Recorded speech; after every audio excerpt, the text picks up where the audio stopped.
मेरा नाम शिवानी है, घर की बड़ी बेटी। मैं और मेरा छोटा भाई बस हम दो ही हैं। मम्मी डैडी मेरे बहुत अच्छे हैं, मुझे बहुत सपोर्ट किया। जितना चाहा मुझे पढ़ाया। मैंने बीएड किया है। हमेशा से मुझे टीचर ही बनना था। मुझे बच्चे अच्छे लगते हैं। परिवार और अपने सपने के बीच मुझे कभी प्यार में गिरने का समय ही नहीं मिला। मैं शुरू से ही अरेंज मैरिज चाहती थी। मम्मी पापा जो भी मेरे लिए लड़का देखेंगे वो अच्छा ही होगा। मुझे पता है वो मेरी हाँ जरूर पूछेंगे। अब मम्मी पापा ने मेरी शादी की तैयारियां तेज कर दी है। एक लड़का इस रविवार मुझे देखने आने वाला है। लड़के की तस्वीर उसके पहले आ गई है। पापा पहले लड़के की खोज खबर अच्छे से निकलवा लेते हैं, फिर ही मुझे किसी की तस्वीर दिखाते हैं। अब आज रविवार भी आ गया, मुझे लगा शायद वो भी रिजेक्ट हो गया होगा, इसलिए अभी तक मुझे लड़का दिखाया नहीं गया।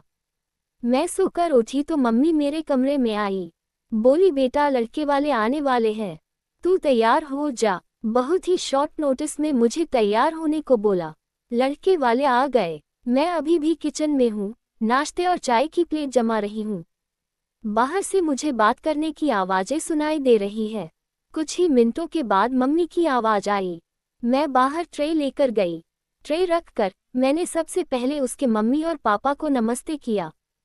फिर मैंने उसकी तरफ देखा। सच बोलूं तो लड़का बहुत स्मार्ट था। सिंपल शर्ट और जीन्स में आया था। चेहरे पर एक मासूमियत थी। मैंने तो मन में हाँ कर दी थी, पर मेरी हाँ से क्या होता है, उसे भी मैं पसंद आना चाहिए। फिर घर वालों ने बोला कि बेटा अकेले में कुछ बात करनी हो तो कर लो। उसने मना किया, पर फिर भी घरवालों ने हमें अकेले कमरे में भेज दिया। चुप रहा वो, मुझे लगा मैं उसे पसंद नहीं हूँ, इसलिए बात नहीं कर रहा। फिर मैंने ही चुप्पी तोड़ दी। पूछा आप क्या करते हैं? बोला मेरा नाम तो आपको पता होगा, नहीं भी तो मैं बता देता हूँ, मेरा नाम मयूर है। बिजनेस है प्रॉपर्टी का, अपने बारे में फिर बताने लगा। कुछ देर हमारी बात हुई, फिर बाहर से मम्मी की आवाज़ आ गई। बड़ों में बात हुई और रिश्ता तय हो गया। उसके घरवाले जल्द ही शादी करना चाहते थे, पिताजी ने अपनी खोज कर ली थी, इसलिए शादी 1 महीना बाद ही तय हो गई। इस दौरान मैंने मयूर का नंबर लेकर उससे बात करना चाही। मुझे लगा कि वो थोड़े शर्मिंदे हैं, इसलिए मैंने ही पहल की। करीब 1 महीने हम में बहुत बात हुई और प्यार वाली फीलिंग क्या होती है यह मुझे पता चल गया। फिर हमारी शादी का दिन आ गया और मैं अंदर ही अंदर बहुत खुश थी।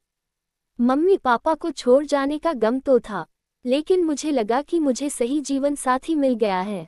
सुहाग रात आ गई। मैं थोड़ी घबराई हुई बैठी थी बेड पर। वो आए और मेरी तरफ देखा। मैंने भी हल्की सी स्माइल पास की। मयूर ने कुर्ता पहन रखा था।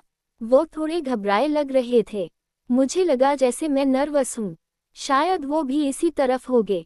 मयूर अब बाथरूम गए और कुर्ता चेंज करके आए। फिर मयूर आकर बोले कि बहुत थक गई होंगी शायद, आज आराम कर लूं। मुझे लगा वो भी थके हैं, इसलिए मैंने ज़्यादा सवाल जवाब नहीं किए। अगली सुबह वो बाथरूम में फ्रेश होकर नहाकर और कपड़े भी अंदर ही चेंज करके आए। मुझे थोड़ा अजीब लगा, फिर मैंने सोचा शायद उनकी यह आदत होगी। अगली रात फिर आई और मयूर ने फिर ऐसा ही किया। अभी तक वो मेरे पास भी नहीं आए थे। अब मुझे लगा कि मयूर कुछ छुपा रहे हैं, क्योंकि उसके चेहरे पर साफ दिखाई दे रहा है। अगली रात जब वो बाथरूम से कपड़े चेंज करके आए तो मैंने उन्हें टोक ही दिया। आप क्या छुपा रहे हैं? कुछ बात है तो आप मुझसे कह सकते हैं।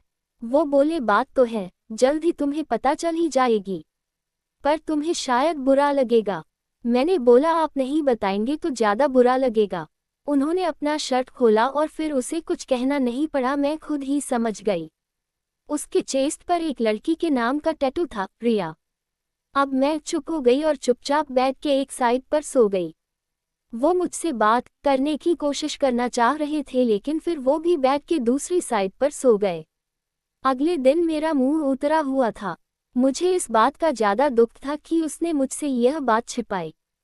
हाँ, हमें कम समय मिला, लेकिन फिर भी इतना समय था कि वो मुझे बता सकते थे।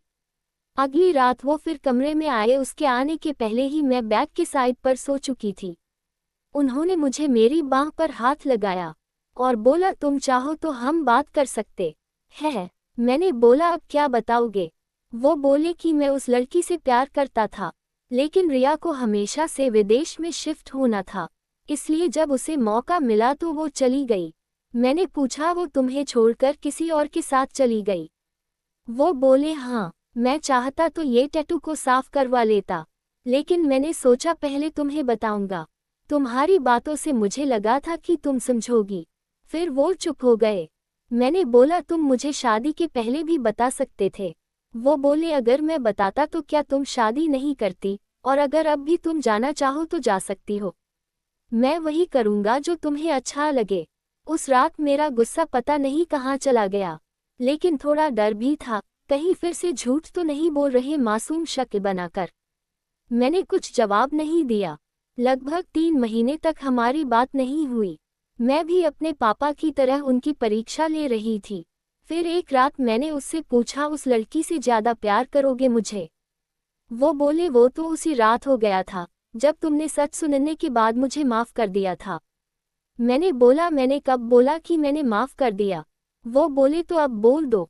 उनकी मासूम शक्ल ने मुझे उसके गले लगने पर मजबूर कर ही दिया।